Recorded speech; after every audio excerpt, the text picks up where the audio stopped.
Kera habayeho umugabo witwaga Frambo akagira umudamu witwa Nyanda. Abo babyeyi bose baje kwibaruka umwana umwe rukumbi w'umuhungu bamwita Kadogo. Gusa uyu muryango wari utunzwe n'ubworozi, isuka yabo ari ugufata ihene imwe nziza bakayotsamo burushete cyangwa se bakayitogosa.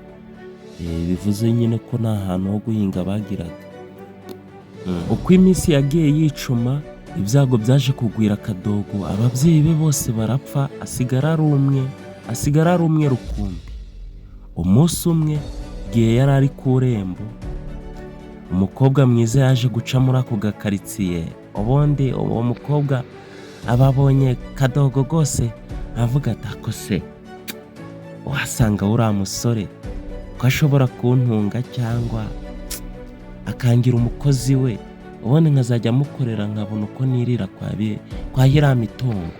Wumvishe kataza abakobwa nta rukundo rukibaho. Urukundo rwose w'iki gihe rusigaye ari imibare. Ubaze nk'umubare ateye, ashaka kwirira ku mutungo gusa. Abeshye Kadogo sha nkunda. Mwa bakobwa mwe rwose mwisubireho rwose. Iyi video wenda nkoze ize kubahindura.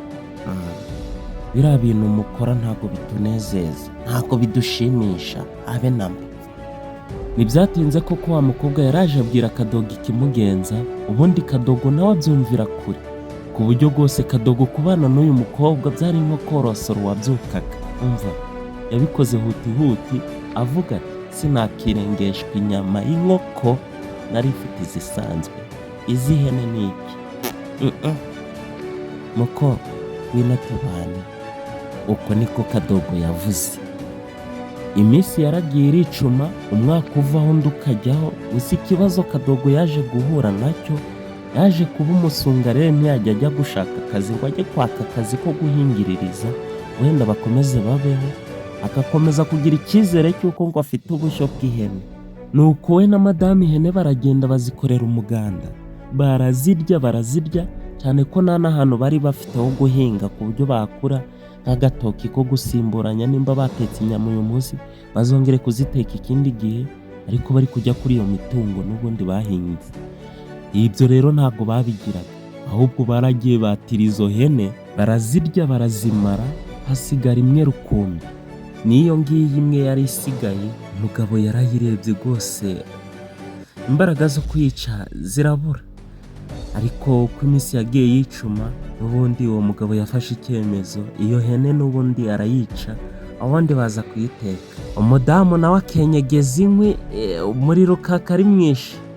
Ubundi umugabo ahita abwira umudamu ati umva madamu, genda unzanire agafu k'ubugari ko kurisha y'ino hene, ndi kumva bukeneye cyane.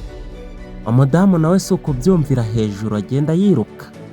Umudamu nawe yagiraga meru, yakundaga ihene kubi. Ikintu cyitwa inyama yaragifanaga.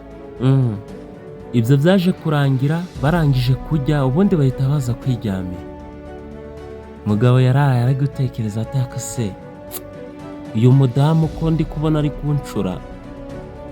Nibwo yihaye igitekerezo cyo kuvuga ati ako si ibi bintu kuko bikumbaho, ubundi ndabigenzana. Yihaye igitekerezo cyo kubyuka mu masaha ya saa sita z'ijoro. Ubundi uwo mugabo ahita aza ahantu uwo mudamu yari aryamye, yogosha ubwanwa bwose yari afite abwomeka kuri uwo mudamu. Sigaye asubira mu buriri ariryamye.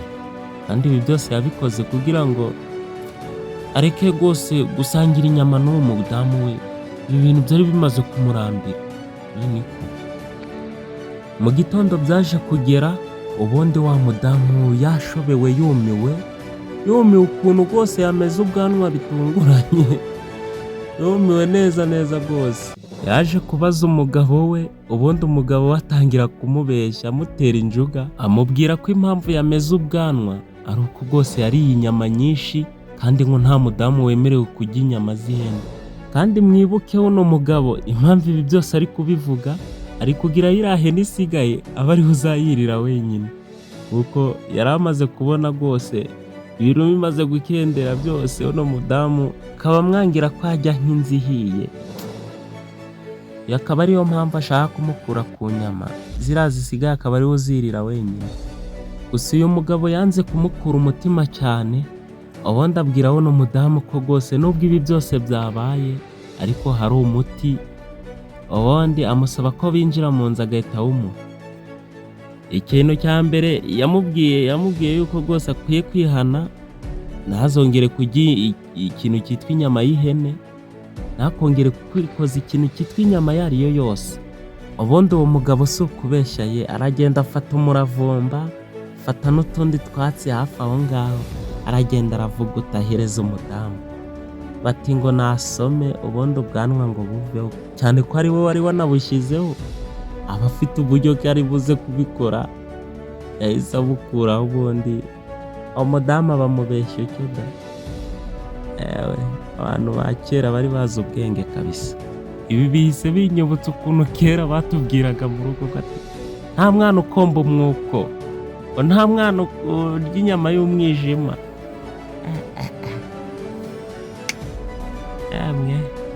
So iyi ni intego yacu tugezaho zino video. Mbibutsa gukora subscribe, like, share and comment kuri iyi channel, ubundi dukomeze kubana.